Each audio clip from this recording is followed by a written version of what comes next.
The storm is 48 hours out. That number is not a weather forecast, it's a deadline, and it's the only one that matters, because at hour zero, the roads stop being an escape route and start being the most dangerous place in the region. Between now and then, a city has to move a number of people that has no equivalent in ordinary life. Not commuters, spread across a morning. Everyone. At once. In the same direction. On roads that were built for a normal Tuesday and have never in their existence carried more than a fraction of what's about to be asked of them. And the thing about that 48 hours is that it isn't really 48 hours.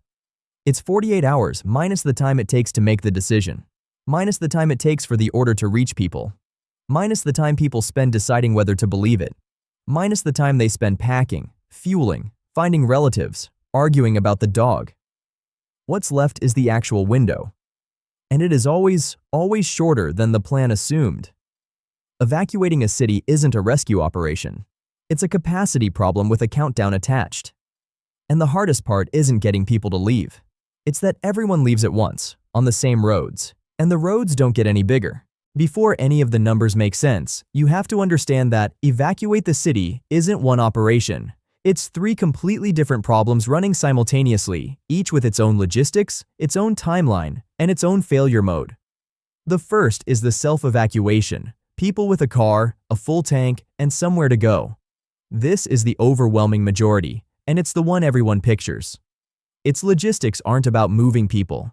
They're about managing a road network under a load it was never designed for. This group doesn't need transporting, it needs somewhere to put itself. The second is the carless evacuation, and it's the one that decides whether an evacuation is remembered as a success or a catastrophe. Nationally, somewhere around 9% of American households don't own a car, but that number is a national average hiding enormous local variation. In dense urban areas, it's far higher. In New York City, more than half of households don't have one. And the real definition of carless during an emergency is broader than ownership. It includes people whose car won't make the distance, people who can't drive, people who can't afford the fuel, and people whose car is blocked in by the very traffic they're supposed to join. These people need to be physically collected, by bus, by van, by paratransit, from pickup points, on a schedule, before the roads close. The third is the medical evacuation. Hospitals, nursing homes, hospice patients, people on ventilators and dialysis. This is the smallest group by headcount and by far the most expensive per person. A hospital patient doesn't travel in a car or a bus. They travel in an ambulance with staff, equipment, and often a power supply to a receiving facility that has to have agreed in advance to take them. And critically, this evacuation has to start first and finish early, because it's the slowest of the three and the least able to tolerate a traffic jam. 3 operations, 3 completely different vehicles, 3 different clocks, and all 3 competing for the same finite road space at the same time. The plan has to sequence them. Get the sequence wrong, and the ambulances end up behind the traffic jam. Here's the number that governs everything, and almost nobody outside emergency management has heard of it. Clearance time. Clearance time is defined with engineering precision. It begins the moment the first evacuating vehicle enters the road network, and it ends when the last evacuating vehicle reaches an assumed point of safety. It is not how long the drive takes, it is how long the entire population takes to get out, measured from the first car to the last. That number is not guessed. Coastal states run formal hurricane evacuation studies, storm surge modeling to define which areas flood, behavioral surveys to estimate how many people in each zone will actually leave and where they'll go, and traffic simulation to convert those 2 things into hours. The output is a clearance time for every zone under every storm category. And the numbers those studies produce are uncomfortable. For a large coastal metropolitan region, clearance times can run to a day, 2 days, or more, meaning the evacuation order has to be issued long before anyone can be certain the storm is actually coming. That's the central bind of the whole discipline. The information gets better as the storm gets closer, and the time available gets shorter at exactly the same rate. Planners also distinguish between 2 versions of the number. There's the base evacuation time, the worst case, assuming 100% of the people in each zone leave at the same moment. And there's the operational evacuation time, based on realistic assumptions about how many people actually go and when. The gap between those two figures is where evacuations succeed or fail, because the plan is built on the operational number, and public panic pushes reality toward the base number, which is why the order isn't given to everyone at once. Well-run evacuations are phased and zone-based. The areas facing storm surge go first, along with mobile home residents and registered special needs households, often while the weather outside is still perfectly pleasant. That's not indecision.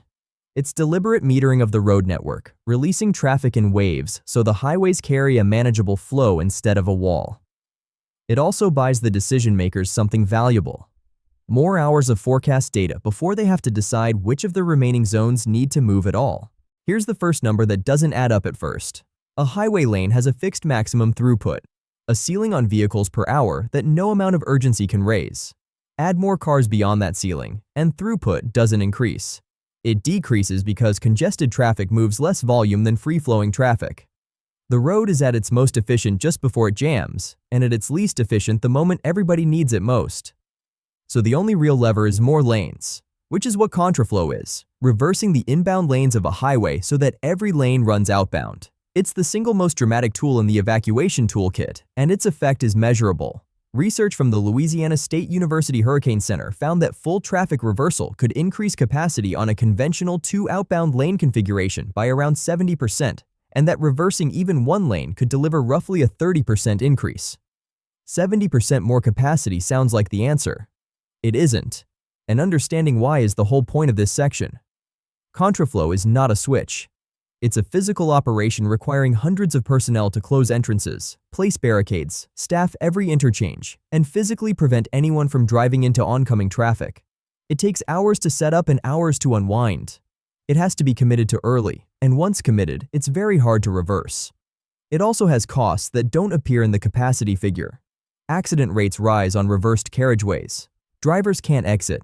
During real contraflow operations, motorists have been unable to leave the highway for medical needs, to collect relatives, or to pick up children. And most consequentially, with every lane running outbound, nothing can come in. No fuel tankers, no buses returning for a second pickup run, no emergency vehicles heading toward the coast. You have doubled the outbound capacity by severing the inbound artery entirely, at the exact moment the region most needs supplies moving toward it. That's the trade the whole system turns on. Contraflow doesn't create capacity out of nothing. It borrows it from the direction nobody's thinking about. Now here's the constraint that turns a slow evacuation into a stationary one: fuel. Every vehicle leaving a city carries a limited tank, and the assumption baked into every evacuation plan is that vehicles will consume roughly the fuel a normal journey requires. Congestion breaks that assumption completely. A car crawling in stop-start traffic for 14 hours in summer heat, air conditioning running, burns fuel at a rate that bears no relationship to the same distance driven at highway speed. So the demand spikes, and the supply doesn't, because a highway corridor's fuel infrastructure is sized for ordinary traffic. The stations along the route hold a finite amount, they refill on a normal delivery schedule, and their pumps require mains electricity to operate. Under evacuation load, those stations empty in hours, and the tankers that would refill them are trying to drive into a corridor where every lane is pointed the other way. The result is a failure mode that turns congestion into gridlock.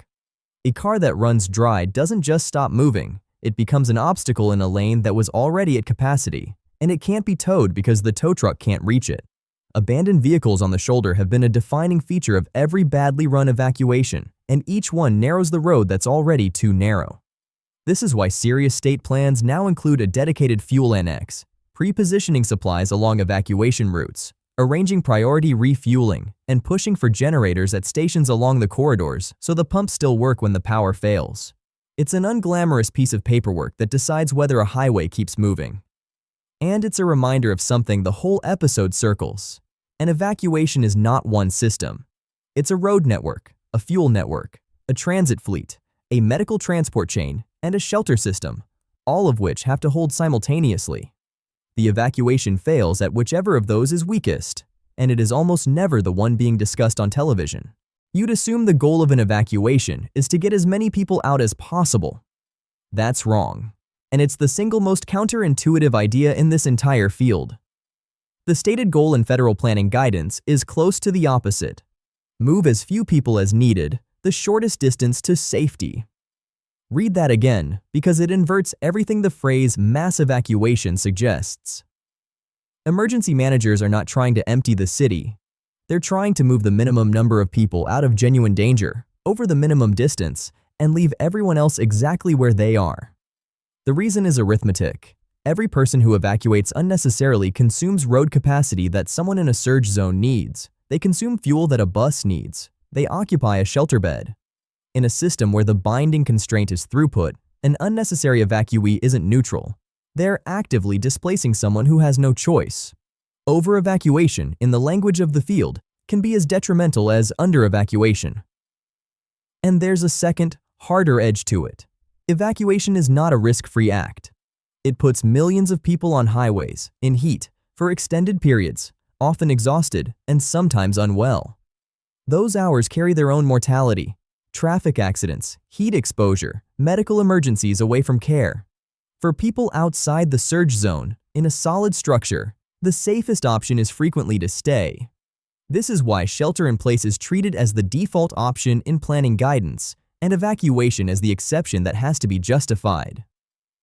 Which produces the strangest fact about this entire discipline. A mass evacuation is not a victory condition. It's a cost. The best run evacuation isn't the one that moved the most people. It's the one that moved the fewest people it could safely get away with, in the right order, before the deadline. The public reads a small evacuation as underreaction. The planners are trying to tell you it's precision. It's September 2005. 3 weeks earlier, the country watched Hurricane Katrina overwhelm New Orleans and kill more than 1,000 people, many of whom had no way to leave. Now, a second major hurricane, Rita, is heading for the Texas coast, and the projected path includes Houston. Nobody has to be persuaded to go. What follows is one of the largest evacuations in United States history. Estimates of the number who left the region run from around 3 million to as high as 3.7 million people. Mandatory orders covered a much smaller population, but this is the moment the operational number collapsed into the base number. Zones that had not been ordered to evacuate left anyway. Houston, a metropolitan region far larger than the surge-threatened coastline, emptied onto the highways. The road network did exactly what the arithmetic says it must. Traffic on Interstate 45 north out of Houston stopped. The jam extended for more than 100 miles and lasted more than a day and a half, in temperatures around 100 degrees. Drivers turned off their air conditioning to conserve fuel and sat with the windows down. Stations along the route ran dry. Cars ran out of gas and were abandoned on the shoulder, narrowing the road further. And in the other direction, the southbound lanes sat visibly, infuriatingly empty. Contraflow was eventually ordered on I-45 toward Dallas and I-10 toward San Antonio. But contraflow was not in the state's plans at the time, and implementing it took nearly 12 hours. 12 hours during which the reversal that would have relieved the network existed only as an intention. Then the deaths began, and they began before the storm arrived. A bus carrying nursing home evacuees caught fire on the gridlocked highway near Dallas. 23 people were killed. Others died of hyperthermia in stationary cars in the heat. Others in traffic accidents.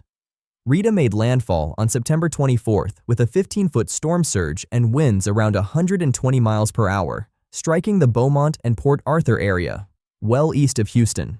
The city that had emptied itself was largely spared. The final accounting is the part worth sitting with. Of the 139 deaths the state linked to Hurricane Rita, 73 occurred before Rita reached Texas. More people died getting out of the way of the storm than died from the storm in Texas. The obvious reading is that the evacuation was botched. The more useful reading is that it was overwhelmed, and specifically, that it was overwhelmed by success at the one thing everyone thought was hardest. Getting people to leave was not the problem. Everybody left. 3 million people acted on a warning in a matter of hours, which by any conventional measure is an extraordinary public response. The system simply had no capacity to receive it. The road network had a ceiling. The fuel corridor had a ceiling. The contraflow plan didn't exist yet. And the medical evacuation, the slowest, most fragile of the 3 simultaneous operations, ended up inside the traffic jam instead of ahead of it. Texas rebuilt its evacuation architecture after Rita. Contraflow written into the plans and pre-planned rather than improvised. Fuel positioned along the corridors. Bus fleets contracted in advance. Phased zone-based release. The revised system was tested 3 years later by Hurricane Ike, when more than 1.5 million people left under orders covering more than a dozen counties. And it held. But the lesson that outlived the fix is the uncomfortable one. In 2017, as Hurricane Harvey approached, Houston's mayor told residents not to evacuate. He was widely criticized. He was also explicitly thinking about Rita, because the calculation that says, "get everyone out," is not the calculation that keeps the most people alive. Let's put the constraint into numbers, because the arithmetic here is unusually clean. A highway lane carries a fixed maximum of roughly 2,000 vehicles per hour under free-flowing conditions. Push past that, and throughput falls rather than rises. Take a 3-lane outbound highway. At the ceiling, that's about 6,000 vehicles per hour. Contraflow, at the 70% figure from the LSU research, might take a 2-lane configuration to something closer to 3.5 lanes worth of throughput. A large gain, but a gain measured in lanes, not in orders of magnitude. Now put a population against it. A metropolitan region of 2 million people, evacuating at roughly 2.5 people per vehicle, generates around 800,000 vehicles. At 6,000 vehicles per hour on one corridor, that single road needs over 130 hours to clear. More than 5 days.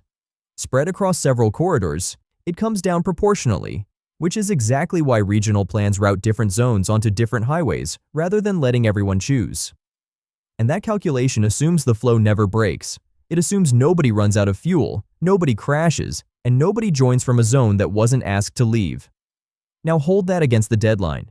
Clearance times for large coastal regions can run a day or more. The decision to order an evacuation has to be made while the forecast still carries real uncertainty about where the storm will go.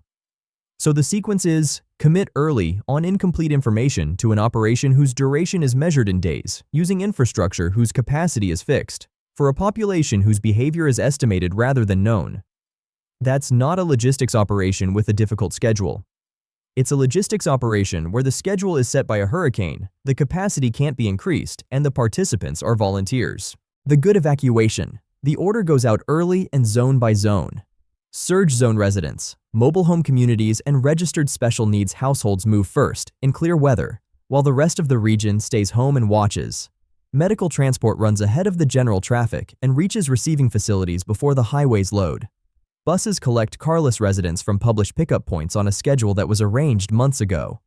Contraflow is pre-planned, so the switch happens in a couple of hours rather than 12. Fuel is pre-positioned along the corridors. The highways run at or just under their capacity ceiling, busy, uncomfortable, but flowing. Most of the region never leaves, and that is the plan working exactly as designed. Afterward, some people complained that the response was excessive. Nobody writes about the traffic, because there wasn't any. The bad evacuation. The storm's track shifts late, so the decision comes hours after the ideal moment.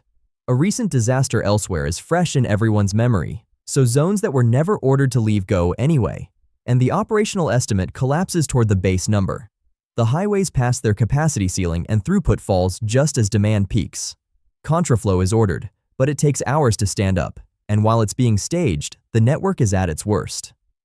Fuel stations along the corridor empty, vehicles run dry and become obstacles. The buses that were supposed to make a second pickup run can't get back in because every lane now points outward. Medical transport is somewhere inside the jam rather than ahead of it. Heat does the rest. The gap between those two outcomes isn't preparedness alone, and it certainly isn't public willingness. It's whether the number of people who moved matched the number of people who needed to. Evacuating a city was never really about getting people out. It's about a road that can only carry so many, a tank that only holds so much, and a clock that belongs to the weather. And the hardest part was never persuading people to leave. It was persuading the ones who didn't need to that staying was the braver arithmetic.